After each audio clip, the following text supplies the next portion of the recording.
યુનિવર્સિટીની PSM ડિપાર્ટમેન્ટમાં associate professor તરીકે ફરજ નિભાવું છું. આપણે બધાને ખબર જ છે કે 10 સપ્ટેમ્બરથી લઈને 16 સપ્ટેમ્બર સુધી આપણે આત્મહત્યા નિવારણ દિવસને ઉજવીશું. તો આત્મહત્યા નિવારણ સપ્તાહ દરમિયાન આપણે એક એવા વિષય પર વિચાર કરીશું જે ઘણીવાર મૌનમાં દટાઈ જાય છે, પરંતુ અનેક જીવન પર ભાર બનેલો છે. દુનિયામાં દર 40 સેકન્ડે એક વ્યક્તિ આત્મહત્યા કરે છે. આ આંકડાઓની પાછળ દુઃખની વાર્તાઓ, બિન ઉત્તરિત પીડા અને એક એવું સમાજ છે જે મદદગાર બની શક્યું. આત્મહત્યા નબળાઈ નથી, તે અસહ્ય પીડાનું પરિણામ છે.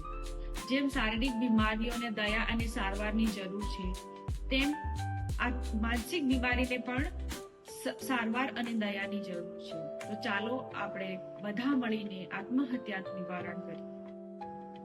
માનસિક આરોગ્યની સમસ્યાઓ વિવિધ રીતે પ્રગટ થઈ શકે છે, જેમાં ભાવનાત્મક લક્ષણો જેમ કે મૂડમાં ફેરફાર, રસ ગુમાવવો, ભાવનાઓમાં અચાનક અને અત્યંત બદલાવ આવવા, વર્તન સંબંધિત લક્ષણો, ભૂખ અથવા ઊંઘમાં ફેરફાર થવો, સામાજિક રીતે દૂર થઈ જવું, જોખમ ભરેલું વર્તન કરવું.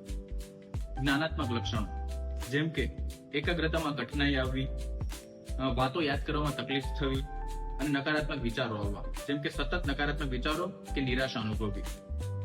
હવે શારીરિક લક્ષણો જેમાં થકાવટ, માથાનો અથવા શરીરનો દુખાવો, પાચનમાં સમસ્યાઓ જેમ કે પેટમાં તકલીફ થવી કે પાચનમાં ફેરફાર. અન્ય સંકેતો દારૂ, તમાકુ કે નશીલા પદાર્થોનું વધારે પડતું સેવન કરવું, દોષ ભાવના કે શરમ આવવી, આત્મહાનિના વિચારો આવવા, પોતાને નુકસાન પહોંચાડવાના વિચારો આવવા. હું ડોક્ટર વિદિશા આસિસ્ટન્ટ પ્રોફેસર તરીકે ઝાયડસ મેડિકલ કોલેજના કોમ્યુનિટી મેડિસિન વિભાગમાં ફરજ બજાવું છું. હાલ યુએસટીસી ઇન્ચાર્જ તરીકે બી હું ફરજ બજાવું છું. જેમ આપણે શારીરિક બીમારીઓ માટે ડોક્ટર પાસે જઈએ છીએ, તેમજ સંતોષકારક જીવન જીવવા માટે આપણે આપણી માનસિક આરોગ્યની પણ કાળજી લેવી જરૂરી છે. આગળ જણાવેલા કોઈ પણ લક્ષણો જોવા મળે તો તમારા નજીકના મનોચિકિત્સકની સલાહ લેવી.